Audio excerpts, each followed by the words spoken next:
Bismillahirrahmanirrahim. Assalamualaikum warahmatullahi wabarakatuh. Perkenalkan, saya Rahmat Kawil Musakir, mahasiswa Fakultas Syariah dan Hukum Islam, program studi Hukum Tata Negara semester 3. Di dalam video kali ini saya akan membuat video reaksi dan tanggapan saya terkait salah satu video yang saya angkat pada pembahasan kali ini. Nah, judul video yang saya ambil yaitu Paslon Gubernur Sulawesi Tenggara dilapor ke Bawaslu Sulawesi Tenggara dengan dugaan politik uang dan kumpulkan kades yang terlibat. Nah, pada video yang saya reaksi atau yang saya analisis, isu yang di dalam video tersebut yaitu salah satu pasangan calon gubernur di Sulawesi Tenggara di demo sekelompok mahasiswa di kantor Bawaslu setempat terkait dengan dugaan money politik atau politik uang pada Rabu 9 Oktober 2024. Masa aksi ini mengatasnamakan Koordinator Pusat BEM atau Badan Eksekutif Mahasiswa se-Sulawesi Tenggara. Dan aksi tersebut juga langsung diterima oleh Ketua Bawaslu Sulawesi Tenggara. Laporan tersebut terkait dengan politik uang dan keterlibatan kepala desa dari 3 kecamatan. Nah, adapun konsep yang berdasarkan materi perkuliahan yang saya ambil itu relasi hukum, kekuasaan, dan ideologi. Nah, di dalam kasus ini praktik politik uang atau money politik dalam pilkada masih menjadi fenomena yang mengakar di berbagai daerah di Indonesia, termasuk Sulawesi Tenggara. Politik uang ini tidak hanya berkaitan dengan perilaku kandidat dan pemilih, tetapi merupakan hasil dari relasi yang kompleks antara hukum, kekuasaan, dan ideologi dalam struktur politik lokal. Nah, adapun relasi hukumnya yang pertama yaitu regulasi dan realitas. Secara normatif, hukum mengatur bahwa politik uang adalah tindak pidana pemilu, undang-undang pilkada, undang-undang pemilu, dan juga peraturan Bawaslu. Namun, di dalam praktiknya, contohnya di Sulawesi Tenggara ini, terdapat gap antara aturan dan implementasi.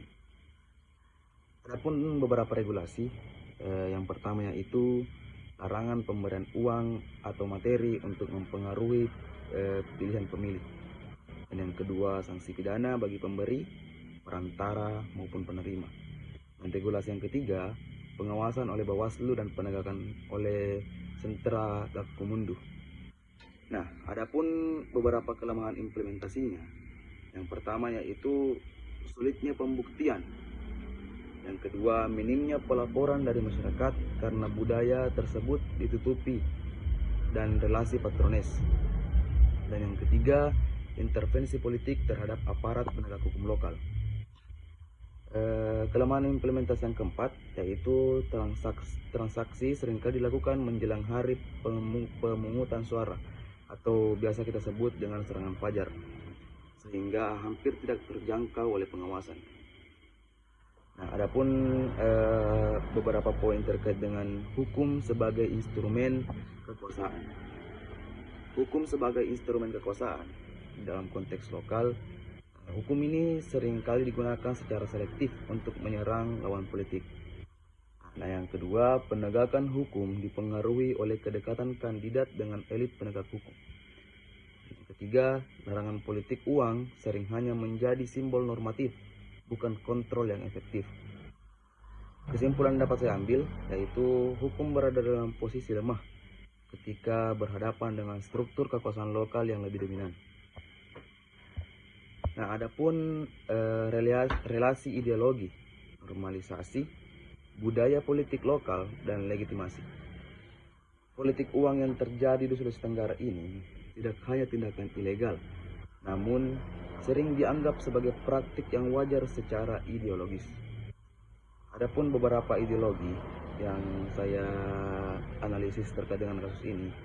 Yang pertama itu ideologi patrones.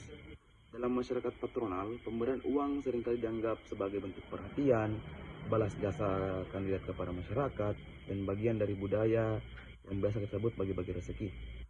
Ini membentuk legitimasi moral meskipun bertentangan dengan hukum. Adapun yang juga poin ideologi praktis, daripada masyarakat sering menganggap atau menaruh di mindset mereka kata-kata daripada tidak dapat apa-apa.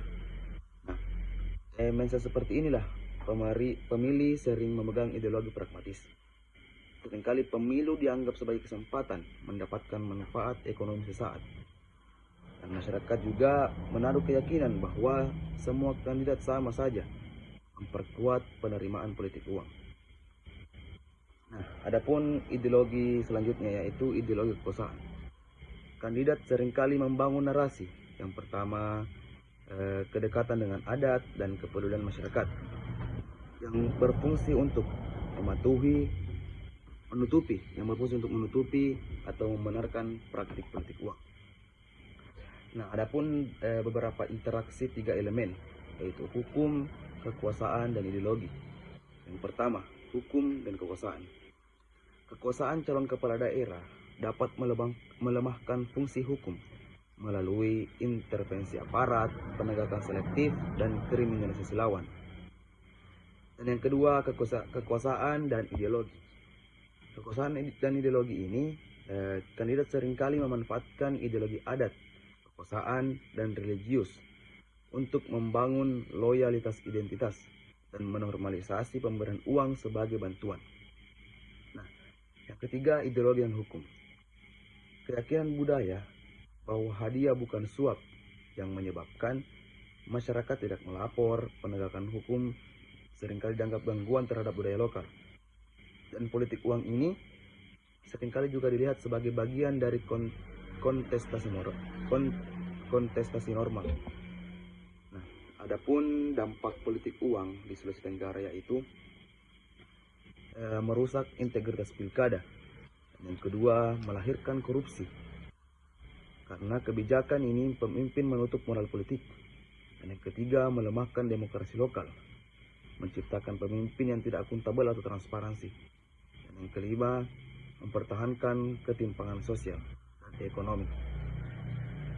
Dalam semua kesimpulan yang saya ambil, praktik politik uang di pilkada Sulawesi Tenggara terjadi karena interaksi kompleks antara hukum yang lemah, kekuasaan lokal yang kuat, serta ideologi patrones yang mengakar.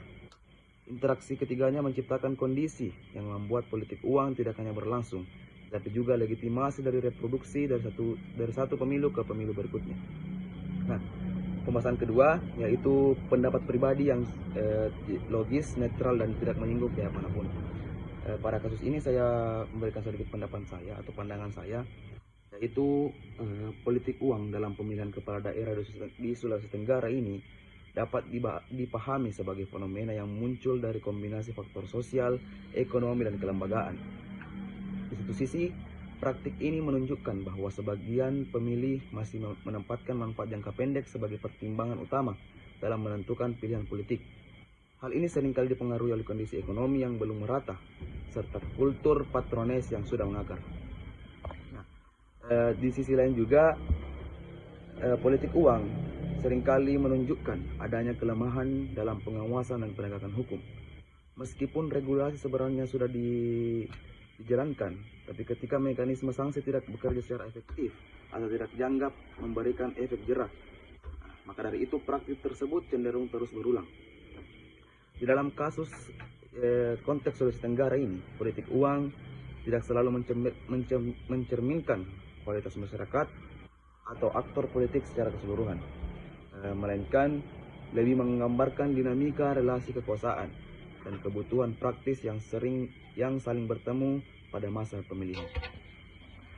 Nah, poin ketiga yaitu seberapa relevan dengan materi perkuliahan.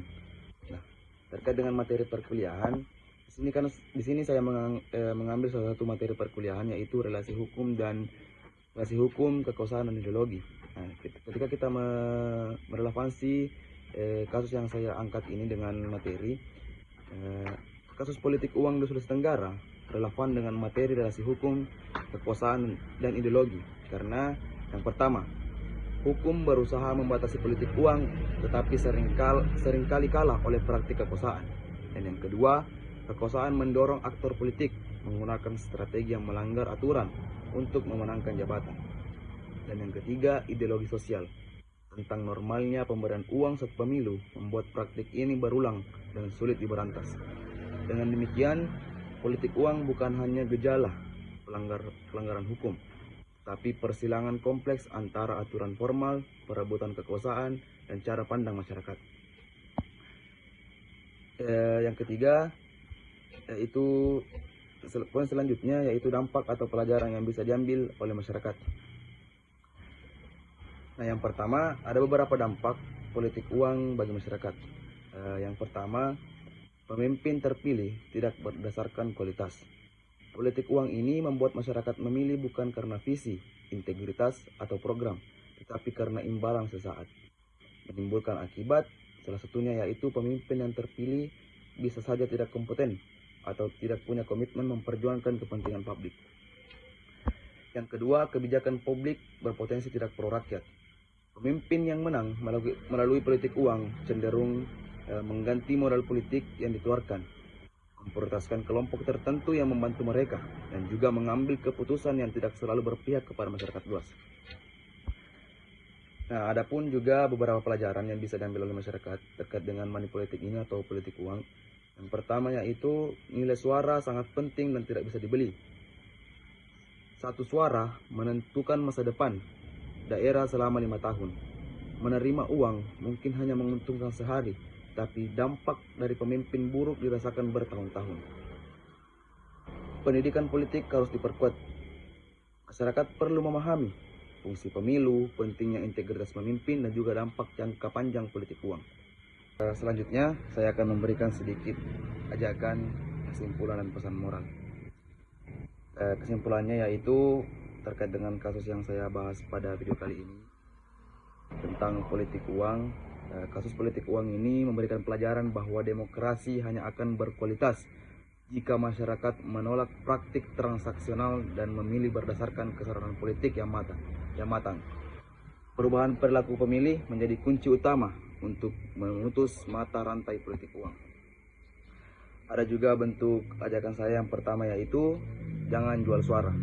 Suara kita adalah hak yang menentukan masa depan daerah, bukan barang yang bisa ditukar dengan uang sesaat. Dan kedua, tolak segala bentuk politik uang. Menolak sejak awal berarti mencegah martabat diri dan masa depan anak cucu. Dan yang ketiga, pilih pemimpin berdasarkan rekam jejak, bukan imbalan. Pemimpin yang baik lahir dari pemilihan cerdas dan berintegritas. Dan pesan moralnya, uang yang diterima sehari dapat merusak 5 tahun pemerintahan. Martabat manusia tidak diukur dari berapa harga suaranya, tetapi dari integritasnya. Mungkin cukup sekian yang dapat saya sampaikan pada video review atau reaction pada kali ini. Jika ada salah kata mohon dimaafkan. Vox Populi, Vox Dei, suara rakyat adalah suara Tuhan. Indonesia adalah negara hukum, tetapi korupsi tetap nomor 1. Allahul muwaffiq ila aqwamit thoriq. Assalamualaikum warahmatullahi wabarakatuh.